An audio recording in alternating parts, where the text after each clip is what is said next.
Welcome to my class. നമ്മൾ കഴിഞ്ഞ ക്ലാസ്സിൽ എന്തായിരുന്നു പഠിച്ചത്? Electric potential at any point due to an electric dipole.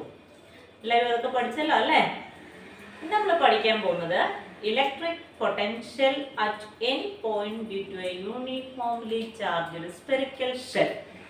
നമ്മൾ കഴിഞ്ഞ ചാപ്റ്ററിൽ ഈ ഗോസസ് തിയറത്തിന്റെ ആപ്ലിക്കേഷൻസ് 3 പഠിച്ചായിരുന്നു അല്ലേ? അതിൽ നമ്മൾ ലാസ്റ്റ് ആപ്ലിക്കേഷൻ പഠിച്ചത് എന്തായിരുന്നു?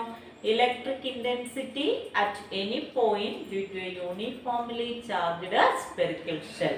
അതേപോലെ നമ്മൾ ഇവിടെ potential due to a spherical shell പഠിക്കാൻ പോകും. ഓക്കെ, ഇവിടെ നോക്കിയേ, this is a uniformly charged spherical shell. That means charges are distributed on the surface of this spherical shell uniformly. Let O be the center of this spherical shell and P is a point which is at a distance r from the center of the shell. നമുക്ക് P യിലെ potential എത്രയാണെന്ന് അറിയണം. നമ്മൾ കഴിഞ്ഞ ചാപ്റ്ററിൽ Gauss's തിയറത്തിന്റെ ആപ്ലിക്കേഷനകത്ത് P യിലെ electric intensity നമ്മൾ derive ചെയ്തായിരുന്നു അല്ലേ? P യിലെ ഇലക്ട്രിക് ഇന്റൻസിറ്റി നമുക്ക് എത്രയായിരുന്നു കിട്ടിയേ? E is equal to 1/4πε0 Q divided by R square. നമുക്ക് ഒരു എക്സ്പ്രഷനൂടെ കിട്ടിയായിരുന്നു. നമ്മൾ Qന്റെ വാല്യൂ കണ്ടുപിടിച്ചു. ഒരു എക്സ്പ്രഷനൂടെ കിട്ടിയായിരുന്നു. അതെന്തായിരുന്നു? E is equal to sigma by epsilon 0 R square divided by R square. അപ്പോൾ ഈ ഡെറിവേഷൻ പഠിച്ചപ്പോൾ നമ്മൾ പറഞ്ഞായിരുന്നു, ഇതിന്റെ സർഫസിൽ, ഈ സ്ഫെറിക്കൽ ഷെല്ലിന്റെ സർഫസിൽ ചാർജുകൾ ഇരുന്നാൽ അത് എന്തുപോലെ ബിഹേവ് ചെയ്യും? As if it is placed at the centre of the sphere. സ്പിയറിന്റെ സെന്ററിൽ ആ ചാർജുകൾ ഇരിക്കുന്നത് പോലെ ബിഹേവ് ചെയ്യും. ഈ എക്സ്പ്രഷൻ നമ്മൾ അവിടെ പഠിച്ചപ്പോൾ പറഞ്ഞായിരുന്നു അല്ലേ?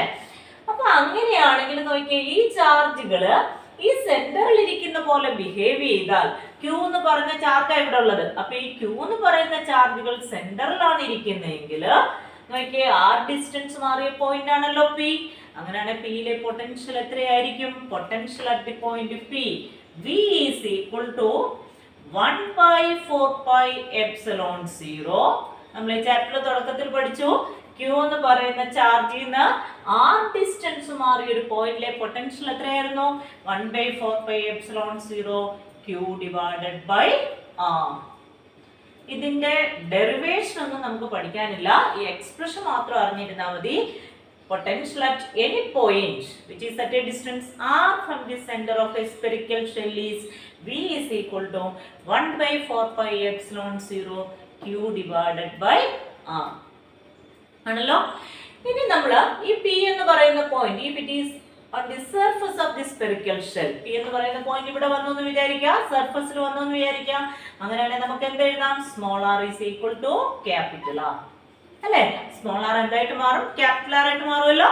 അങ്ങനെയാണെങ്കിൽ നമ്മൾ ഇലക്ട്രിക് ഇന്റൻസിറ്റിയുടെ എക്സ്പ്രഷൻ എന്തായിരുന്നു പഠിച്ച? E is equal to, ഈ ഇക്വേഷൻ എന്തായിട്ട് മാറിയായിരുന്നു? 1/4πε0 Q divided by capital R square അല്ലേ? അങ്ങനെയാണെങ്കിൽ potential on the surface of the spherical shell എത്രയായിരിക്കും? V is equal to 1/4πε0 Q divided by capital R. Small r മാറി എന്താണോ?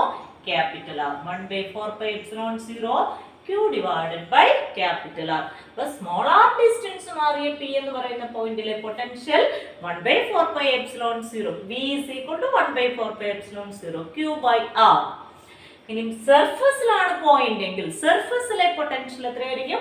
V is equal to 1/4πε0 Q divided by capital R. ഇനി ഈ P is a point inside the spherical shell. P എന്ന് പറയുന്ന point spherical ഷെല്ലിന് ഉള്ളിൽ എവിടെയെങ്കിലും ആണെന്ന് വിചാരിക്കാം. അങ്ങനെയാണെങ്കിൽ നമ്മൾ അവിടെ പഠിച്ച എന്തായിരുന്നു? Electric intensity becomes 0. അവിടെ നമ്മൾ റീസൺ പറഞ്ഞ എന്താ? The net charge enclosed by the Gaussian surface is 0. Therefore electric intensity becomes 0. അല്ലേ? ഇലക്ട്രിക് ഇന്റൻസിറ്റി എത്രയായിരുന്നു? 0. ഇനി ഇവിടെ നമ്മൾ ഈ സർഫസിലെ പോയിന്റിലെ പൊട്ടൻഷ്യൽ എത്രയാണെന്ന് പറഞ്ഞത്? V is equal to 1/4πε0 Q by capital R. അതിന്റെ മീനിങ് എന്താ? ഇവിടുത്തെ പൊട്ടൻഷ്യൽ എത്രയാണെന്ന് പറഞ്ഞാൽ അതിന്റെ മീനിങ് എന്താ?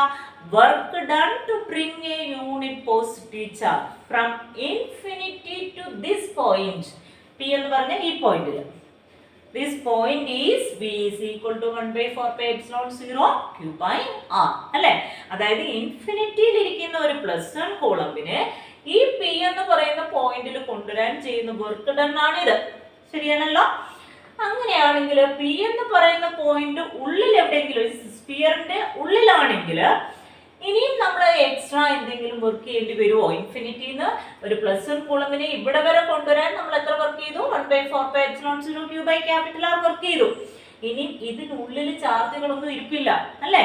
So no work is needed inside the spherical shell. ശരിയല്ലേ? സ്പെറിക്കൽ ഷെല്ലിനുള്ളിൽ വർക്കിന്റെ ആവശ്യമില്ല. ഈ ഒരു യൂണിറ്റ് പോസിറ്റീവ് ചാർജിനെ കൊണ്ടുവരാൻ എക്സ്ട്രാ വർക്ക് ചെയ്യേണ്ട ആവശ്യമില്ല. ഇവിടെ എത്ര വർക്ക് ഉണ്ടോ അത്രയും തന്നെ വർക്ക് ചെയ്താൽ മതി ഇവിടെ കൊണ്ടുവരാനും. ശരിയല്ലേ? So inside the spherical shell what is the potential? V is equal to എന്താ എഴുതാം നമുക്ക്? 1 by 4 pi epsilon 0 Q divided by capital R. മനസ്സിലായില്ലേ? അപ്പൊ at a point outside this shell what is the potential? V is equal to 1 by 4 pi epsilon 0 Q divided by small r. At a point on the spherical shell V is equal to 1 by 4 pi epsilon 0 Q by capital R. And at any point inside the spherical shell, the രണ്ടാമത്തെ case, inside the spherical shell what is the potential? It is same as the potential on the surface of the spherical shell. മനസ്സിലായില്ലേ?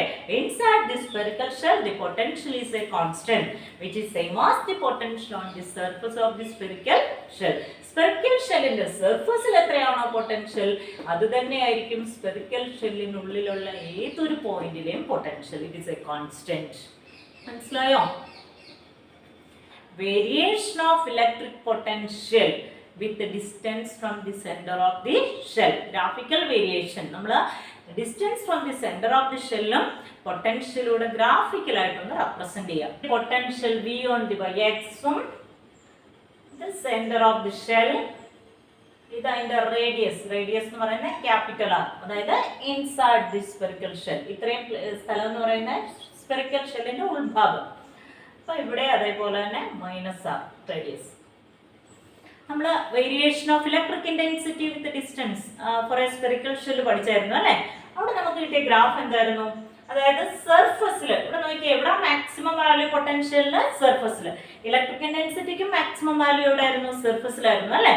അതേപോലെ ഇവിടെ സർഫസിലായിരിക്കും എന്ത്? Maximum value ആണല്ലോ.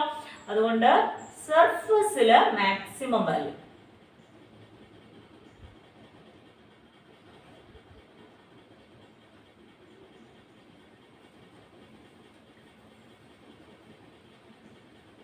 Maximum value സർഫസിലായിരിക്കും. ശരിയല്ലേ? ഇനി ദൂരോട്ട് പോകും തോറും at any point outside the shell ദൂരേക്ക് പോകുന്നതിനനുസരിച്ച് ക്യാപിറ്റൽ ആറിനേക്കാളും സ്മോൾ ആറിന്റെ വാല്യൂ കൂടുതലാണ്. അപ്പൊ ഇതിന്റെ വാല്യൂ എന്ത് ചെയ്തുകൊണ്ടിരിക്കും? കുറഞ്ഞുകൊണ്ടിരിക്കും. ദൂരേക്ക് പോകുന്നതിനനുസരിച്ച് പൊട്ടൻഷ്യലിന്റെ വാല്യൂ കുറഞ്ഞുകൊണ്ടിരിക്കും. ഇത് തന്നെയായിരുന്നു ഇലക്ട്രിക് ഇന്റൻസിറ്റിയുടെ ഗ്രാഫ് നമുക്ക് കിട്ടിയല്ലേ? ഇതുപോലെ തന്നെയായിരുന്നു ഇലക്ട്രിക് ഇന്റൻസിറ്റിയുടെ ഗ്രാഫ് കിട്ടിയത്. പക്ഷെ ഒരു വ്യത്യാസമേ ഉള്ളൂ. Electric intensity inside a spherical shell is 0. Spherical ഷെല്ലിനുള്ളില് അതായത് ഇത്രയും ഭാഗത്ത് നമ്മൾ ഗ്രാഫ് ഇല്ലായിരുന്നു. Inside the spherical shell electric intensity എത്രയായിരുന്നു? 0. പക്ഷെ പൊട്ടൻഷ്യൽ അങ്ങനെയല്ല. സർഫസിൽ എത്രയുണ്ടോ അതേ വാല്യൂ തന്നെയാണ് at any point inside the spherical shell. Spherical ഷെല്ലിനുള്ളിലെ ഏതൊരു പോയിന്റിലെയും പൊട്ടൻഷ്യലിന്റെ വാല്യൂ സർഫസിൽ എത്രയുണ്ടോ അത് തന്നെ ആയിരിക്കും. മനസ്സിലായില്ലേ? അങ്ങനെയാണെങ്കിൽ ഗ്രാഫ് എന്ത് വരും? ഇതായിരിക്കുമല്ലോ ഗ്രാഫ്. അടുത്ത നമുക്കൊരു പ്രോബ്ലം ചെയ്യാം. ക്വസ്റ്റ്യൻ വായിച്ചു നോക്കിയോ. 2 charges 3 × 10⁻⁻8 coulomb and -2 × 10⁻⁻8 coulomb are separated by a distance of 15 centimeter. At what point on the line joining the two charges the total potential is 0? Potential at infinity can be taken as 0. അപ്പോൾ നമ്മളോട് പറഞ്ഞേക്കുന്ന 2 ചാർജുകളുണ്ട്. ഏതൊക്കെയാ ചാർജുകൾ? 3 × 10⁻⁻8 കൂളമ്പും അതേപോലെ തന്നെ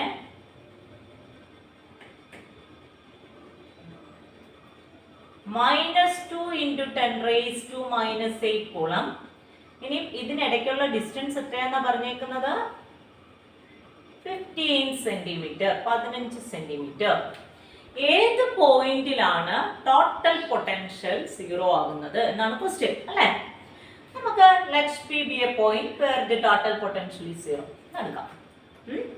ഈ P എന്ന് പറയുന്ന പോയിന്റ് 3 × 10⁻⁸ കൂളംബിന്ന് x ഡിസ്റ്റൻസ് മാറിയാണെന്ന് സങ്കല്പിക്കുക. അങ്ങനെയാണെങ്കിൽ Pയിലെ ടോട്ടൽ പൊട്ടൻഷ്യൽ 0 ആകണമെങ്കിൽ ഈ x എന്ന് പറയുന്ന ഡിസ്റ്റൻസ് എത്രയായിരിക്കണം എന്നാണ് നമുക്ക് കണ്ടുപിടിക്കേണ്ടത്. ടോട്ടൽ പൊട്ടൻഷ്യൽ 0 ആണെന്ന് അവർ പറഞ്ഞിട്ടുണ്ട്. അങ്ങനെയാണെങ്കിൽ x എന്ന് പറഞ്ഞ ഡിസ്റ്റൻസ് ഏത് പോയിന്റിലാണ് ടോട്ടൽ പൊട്ടൻഷ്യൽ 0 ആവുന്നതെന്നാണ് നമുക്ക് കണ്ടുപിടിക്കേണ്ടത്. അപ്പോൾ നോക്കിയേ, ഈ Pയിലെ potential due to the charge 3 × 10⁻⁸ coulomb. What is the potential at P due to the charge 3 × 10⁻⁸ coulomb? എത്രയായിരിക്കും? V1 is equal to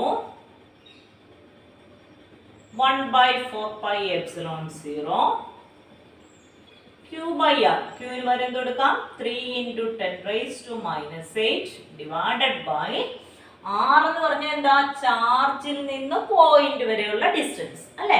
ചാർജിൽ നിന്ന് പോയിന്റ് വരെയുള്ള ഡിസ്റ്റൻസ് എത്ര? x.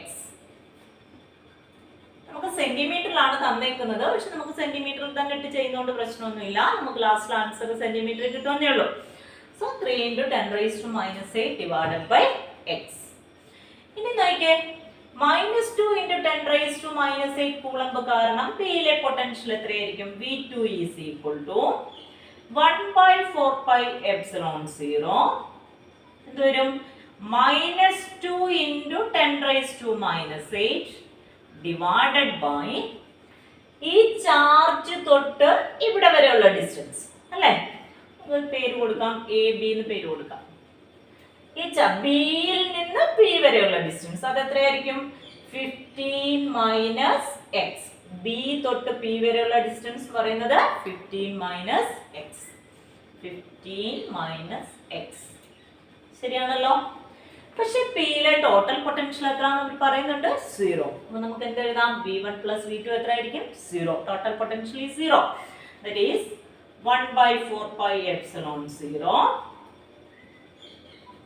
3 × 10⁻⁸ by x plus 1/4πε0 minus 2 × 10⁻⁸ by 15 - x രണ്ടുകൂടെ add ചെയ്തു is equal to 0. Total potential is 0. ഇനി നമുക്ക് എന്തൊക്കെ common ആയിട്ട് എടുക്കാം? 1/4πε0 കോമൺ ആണ്. ന്യൂമറേറ്ററിൽ 10⁻⁻8 കോമൺ ആണ് അല്ലേ? ബാക്കി എന്തുണ്ടെന്ന് നോക്കിയേ, 3 divided by x minus 2 divided by 15 - x is equal to 0. ശരിയാണല്ലോ? അങ്ങനെയാണ് ഈ ബ്രാക്കറ്റിലുള്ള ടേം എന്ത് വരും? 0 divided by this constant വരുമല്ലോ. 0/n നമ്പർ എത്രയായിരിക്കും? 0. അങ്ങനെയാണ് നമുക്ക് എന്ത് എഴുതാം? ഈ ബ്രാക്കറ്റിനുള്ള അകത്തുള്ള ടേം 0 എന്ന് എഴുതാമല്ലോ. 3/x minus 2/15 - x is equal to 0. നിങ്ങൾക്ക് എൽസി എടുക്കാം. 3 × 15 - x minus 2x whole divided by x into 15 minus x is equal to 0. ശരിയാണല്ലോ? ഇത് ക്രോസ് മൾട്ടിപ്ലൈ ചെയ്യുമ്പോൾ 0 ആയി പോകും. ബാക്കി എന്ത് വരും? അകത്തോട്ട് മൾട്ടിപ്ലൈ ചെയ്യാം. 45 minus 3 into x എത്ര? 3x minus 2x is equal to ഇത് മൾട്ടിപ്ലൈ ചെയ്യുമ്പോൾ എന്ത് വരും? 0. അതായത് -45 minus 5x is equal to 0 അല്ലേ? 5x അപ്പുറത്ത് പോകുന്നു. 5x is equal to 45. അങ്ങനെയാണ് x is equal to എന്ത് വരും? 45 divided by 5. അതെത്ര?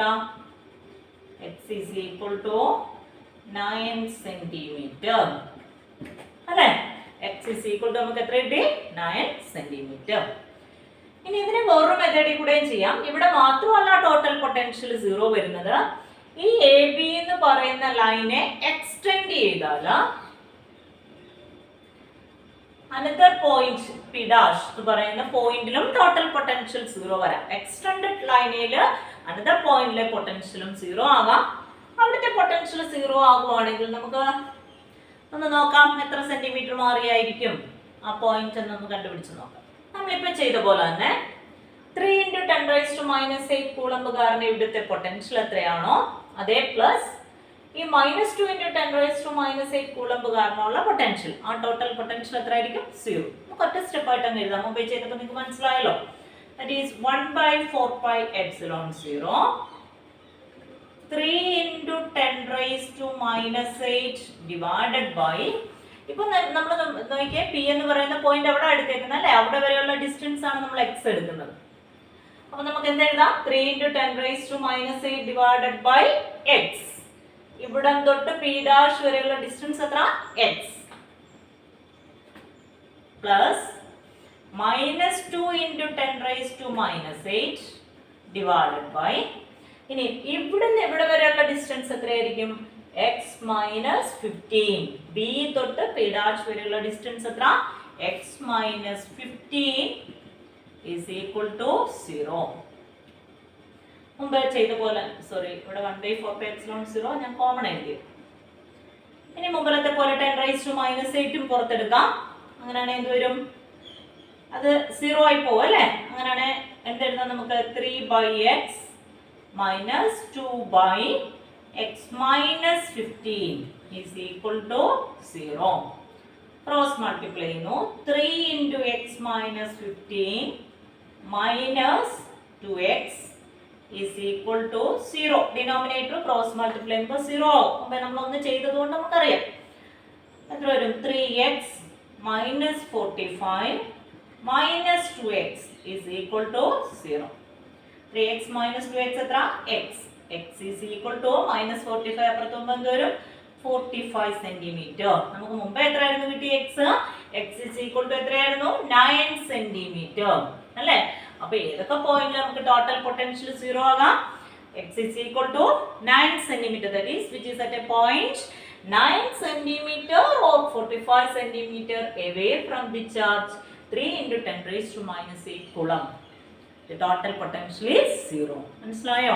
3 × 10⁻⁻8 കൂളംബിന്ന് ഒന്നുകിൽ 9 സെന്റിമീറ്റർ മാറി അല്ലെങ്കിൽ 45 സെന്റിമീറ്റർ മാറിയുള്ള ഒരു പോയിന്റിലെ പൊട്ടൻഷ്യൽ എത്രയായിരിക്കും, ടോട്ടൽ പൊട്ടൻഷ്യൽ എത്രയായിരിക്കും 0. മനസ്സിലായോ? അടുത്ത നമ്മൾ പഠിക്കാൻ പോകുന്നത് potential due to a system of charges. അതായത് നമുക്ക് Q1 Q2 എന്ന് പറയുന്ന രണ്ട് ചാർജുകളുടെ ഒരു സിസ്റ്റം ഉണ്ടെന്ന് വിചാരിക്കാം. AB ഇങ്ങനെ ഒരു സിസ്റ്റം ഉണ്ടെന്ന് വിചാരിക്കാം. Q1 Q2 എന്ന് പറയുന്ന ചാർജിന്റെ ഒരു സിസ്റ്റം. ഈ സിസ്റ്റത്തിന്റെ പൊട്ടൻഷ്യൽ എനർജി എത്രയായിരിക്കും? Potential energy of A system of charges is the work done in assembling these charges in the respective positions. എന്ന് പറഞ്ഞാൽ ഈ രണ്ട് ചാർജുകളെ അതാതിന്റെ റെസ്പെക്റ്റീവ് പൊസിഷനിൽ വെക്കാൻ എത്ര വർക്ക് ചെയ്യുന്നോ അതിനെയാണ് നമ്മൾ ഈ സിസ്റ്റത്തിന്റെ പൊട്ടൻഷ്യൽ എനർജി എന്ന് വിളിക്കുന്നത്. അപ്പൊ ആ വർക്ക് ഡൺ എത്രയാണെന്ന് നമുക്കൊന്ന് കണ്ടുപിടിച്ച് നോക്കാം. ഈ രണ്ട് ചാർജുകളെ അതാതിന്റെ റെസ്പെക്റ്റീവ് പൊസിഷനിൽ വെക്കാൻ ടോട്ടൽ എത്ര വർക്ക് ചെയ്തു എന്നാണ് നമ്മൾ കണ്ടുപിടിച്ച് നോക്കാൻ പോകുന്നത്. അപ്പൊ നോക്കിയേ, ആദ്യം ഈ Q1 എന്ന് പറയുന്ന ചാർജ് മാത്രമേ ഇവിടെ ഉള്ളൂ എന്ന് വിചാരിക്കാം. ഇവിടെ വേറെ ചാർജ് ഒന്നും ഇരിപ്പില്ല. Q1 എന്ന് പറയുന്ന ചാർജിനെ അവിടെ വെക്കാൻ നമ്മൾ പ്രത്യേകിച്ച് വർക്ക് ഒന്നും ചെയ്യണ്ട അല്ലേ. അപ്പോൾ വർക്ക് ഡൺ എത്രയായിരിക്കും 0. അപ്പൊ Q1 അവിടെ ഇരുന്നു, അതിന് വർക്ക് ചെയ്യുന്നില്ല, നമ്മൾ പ്രത്യേകിച്ച് വർക്ക് ഒന്നും ചെയ്യുന്നില്ല. ഇനി നമ്മൾ Q2നെ കൊണ്ടുവന്ന് B എന്ന് പറയുന്ന പോയിന്റിൽ വെക്കണം അല്ലേ. അപ്പോൾ രണ്ടിനും കൂടെ ടോട്ടൽ എത്ര വർക്ക് ചെയ്യുന്നു അതാണ് ഈ സിസ്റ്റത്തിന്റെ പൊട്ടൻഷ്യൽ എനർജി. അപ്പൊ നമ്മൾ ആദ്യം Q2നെ കൊണ്ടുവെക്കുന്നതിന് മുന്നേ ഒരു +1 കൂളംബ് ആയിരുന്നു ഇവിടെ വെക്കുന്നതെന്ന് വിചാരിക്കാം. ഇൻഫിനിറ്റിയിൽ ഇരുന്ന് +1 കൂളംബിനെയാണ് ബിയിൽ കൊണ്ടുവന്ന് വെച്ചതെന്ന് വിചാരിക്കാം. അങ്ങനെയാണെങ്കിൽ അതിന് ചെയ്യുന്ന വർക്ക് ഡൺ നമ്മൾ അതിന്റെ ഒരു പേര് വിളിക്കായിരുന്നു എന്താ, potential at the point B. മനസ്സിലായോ? potential at any point is the work done in moving a unit positive charge from infinity to that point. അപ്പോൾ ബിയിലെ പൊട്ടൻഷ്യൽ എന്ന് പറഞ്ഞാൽ ഇൻഫിനിറ്റിയിൽ ഇരിക്കുന്ന പ്ലസ് വൺ കൂളമ്പിനെ ബിയിൽ കൊണ്ടുവെക്കാൻ ചെയ്യുന്ന വർക്ക് ഡൺ. നമ്മൾ ഇൻഫിനിറ്റിയിൽ ഇരുന്ന പ്ലസ് വൺ കൂളമ്പിനെ ബിയിൽ കൊണ്ടുവച്ചേക്കാം. അപ്പോൾ ഈ എയും ബിയും തമ്മിലുള്ള ഡിസ്റ്റൻസ് R12 ആണെന്ന് വിചാരിക്കാം.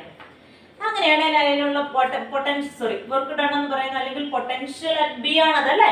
ആ വർക്ക് ഡൺ എന്ന് പറയുന്നത് എത്ര? 1/4πε0 Q1 ഡിവൈഡഡ് ബൈ നമ്മൾ പഠിച്ചേക്കുന്ന പൊട്ടൻഷ്യൽ അറ്റ് എനി പോയിന്റിന്റെ എക്സ്പ്രഷൻ. Q1 എന്ന് പറയുന്ന ചാർജിൽ നിന്ന് R12 എന്ന് പറഞ്ഞ ഡിസ്റ്റൻസ് മാറിയ ഒരു പോയിന്റിലെ പൊട്ടൻഷ്യൽ എത്ര? 1/4. Q എന്ന് പറയുന്ന ചാർജിൽ നിന്ന് R ഡിസ്റ്റൻസ് മാറിയ പോയിന്റിലെ പൊട്ടൻഷ്യൽ എത്ര? 1/4πε0 Q ഡിവൈഡഡ് ബൈ R. അങ്ങനെയാണ് Q1 ചാർജിൽ നിന്ന് R12 എന്ന് പറയുന്ന ഡിസ്റ്റൻസ് മാറിയ പോയിന്റിലെ പൊട്ടൻഷ്യൽ എത്ര? 1/4πε0 Q1 ഡിവൈഡഡ് ബൈ R12. ഇതാണ് ബിയിലെ പൊട്ടൻഷ്യൽ അല്ലേ. എന്ന് പറഞ്ഞാൽ ഇൻഫിനിറ്റിയിൽ ഇരുന്ന പ്ലസ് വൺ കൂളമ്പിനെ ബിയിൽ കൊണ്ടുവെക്കാൻ ചെയ്ത് work done.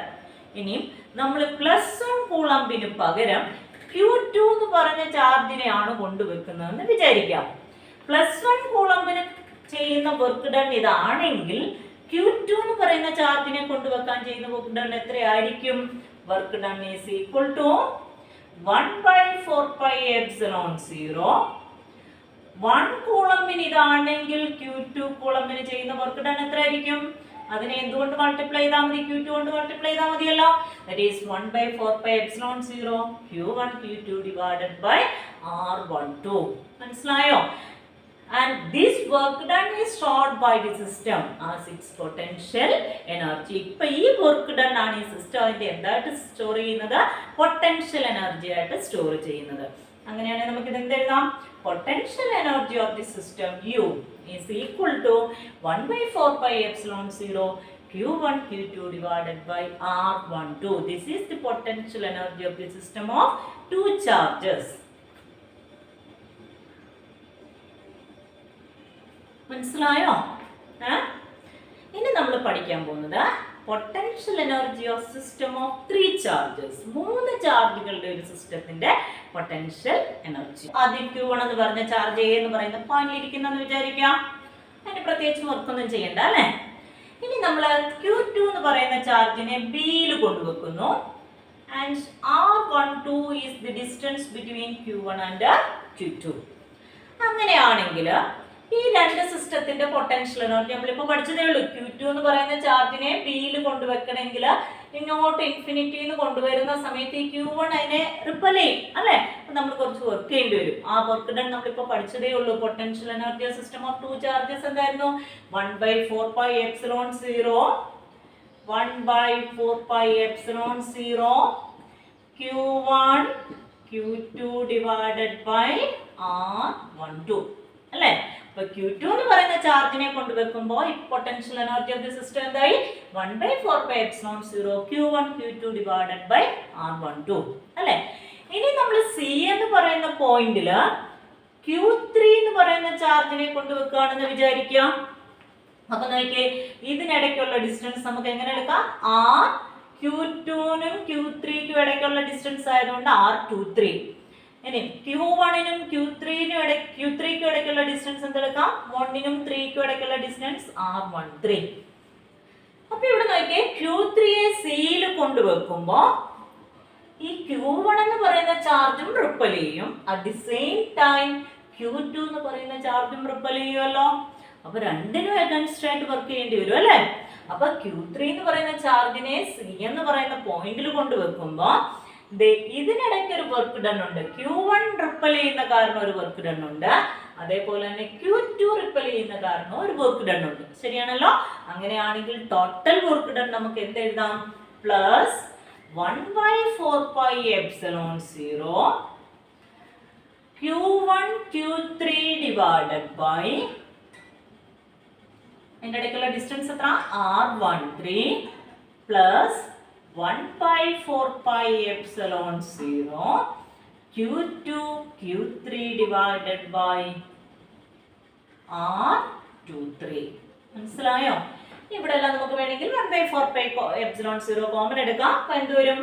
U is equal to 1/4πε0 ബ്രാക്കറ്റിൽ എന്ത് വരും? Q1 Q2 divided by R12 plus Q1 Q3 divided by R13 plus Q2 Q3 divided by R23. This is the potential energy of system of three charges Q1, Q2 and Q3. അങ്ങനെയാണെങ്കിൽ what is the potential energy system of n charges? n ചാർജുകളുടെ ഒരു system ഇരുന്നാൽ what is the potential energy of the system? Potential energy of system of n charges ന്റെ expression ഞാൻ എഴുതാൻ പോവാണ്. That is U is equal to 1/2 into 1/4πε0 sigma I is equal to 1 to n, sigma j is equal to 1 to n, I not equal to j, qi qj divided by rij. അപ്പോൾ 1/2 into എന്തുകൊണ്ടാണ് 1/2 വന്നതെന്നൊക്കെ നമുക്ക് നോക്കാം. 1/2 into 1/4πε0 നമ്മൾ അവിടെ പഠിച്ചപ്പോഴും എല്ലാ ടൈമിലും 1/4πε0 ഉണ്ട്. Sigma I is equal to 1 to n. ഇവിടെ iക്ക് 1 തൊട്ട് n വരെ വാല്യൂ ആകാം അല്ലേ? Sigma j is equal to 1 to n. jയ്ക്കും 1 തൊട്ട് n വരെ വാല്യൂസ് വരാം. പക്ഷേ I jയ്ക്ക് ഈക്വൽ ആയിട്ട് എഴുതരുത്. ഒരേ സമയം iക്കും jയ്ക്കും ഒരേ വാല്യൂസ് വരരുത്. അപ്പൊ നോക്കിയാൽ നമ്മൾ ഇതൊന്ന് ചെയ്ത് നോക്കുമ്പോൾ നമുക്ക് വെറുതെ 1-2 സ്റ്റെപ്പ് നോക്കാം. അപ്പോൾ 1/4πε0 1/2 അവിടെ നിൽക്കട്ടെ. 1/4πε0യും 1/4πε0 നോക്കിയേ iക്ക് 1 കൊടുക്കുക ഞാനിത് Q1. അപ്പൊ jയ്ക്ക് 1 കൊടുക്കാൻ പാടില്ല. അപ്പൊ നമുക്ക് jയ്ക്ക് എന്ത് കൊടുക്കാം? Q2 ഡിവൈഡഡ് ബൈ താഴെ എന്ത് വരും? R12 പ്ലസ് സിഗ്മ ഇട്ട് അതിന്റെ മീനിങ് ആഡ് ചെയ്യണം അല്ലേ? പ്ലസ് ഇനി iക്ക് ഞാൻ 2 കൊടുക്കുന്നു.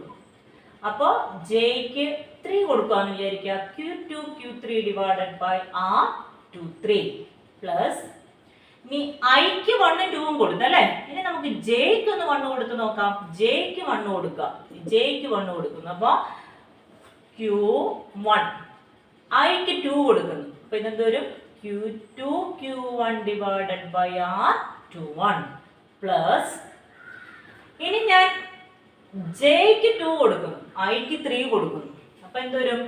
Q3 Q2 divided by R32 plus etcetera ഇങ്ങനെ ഓരോ വാല്യൂസ് കൊടുത്ത് പോവാം. അതിവിടെ നോക്കിയേ, ഓരോ ടേമിലും Q1 Q2 by R12 അത് തന്നെ അല്ലേ Q2 Q1 divided by R21. Same term ഈ 2 പ്രാവശ്യം വരുന്നുണ്ട്. Q2 Q3 by R23 അത് തന്നെയാണ് Q3 Q2 divided by R32. ശരിയല്ലേ? അപ്പോൾ ഓരോ ടേമും റിപ്പീറ്റ് ചെയ്ത് 2 പ്രാവശ്യം വെച്ച് വരുന്നുണ്ട് അല്ലേ? അപ്പോൾ നമ്മൾ ഇത് ആഡ് ചെയ്തെടുക്കുന്ന സമയത്ത് ഇവിടെ എല്ലാം ഓരോ 2 വരും. ശരിക്കും നമ്മൾ പഠിച്ചപ്പം സിസ്റ്റം ഓഫ് 3 ചാർജസ് പഠിച്ചപ്പോൾ എന്താ വന്നേ? 1/4πε0 Q1 Q2 divided by R12 plus Q1 Q3 by R13 plus Q2 Q3 divided by R23. ഒരു ടേം റിപ്പീറ്റ് ചെയ്യുന്നില്ല. ശരിയല്ലേ? അപ്പൊ ഇവിടെ അങ്ങനെ റിപ്പീറ്റ് ചെയ്ത് വരുന്നത് കൊണ്ടാണ് ആ 2നെ ഒഴിവാക്കാൻ വേണ്ടിയാണ് നമ്മൾ എന്ത് കൊടുത്തേക്കുന്നത്? 1/2 1/2 into 1/4πε0 sigma I is equal to 1 to n, sigma j is equal to 1 to n, I not equal to j, qi qj divided by rij. This is the potential energy system of n charges.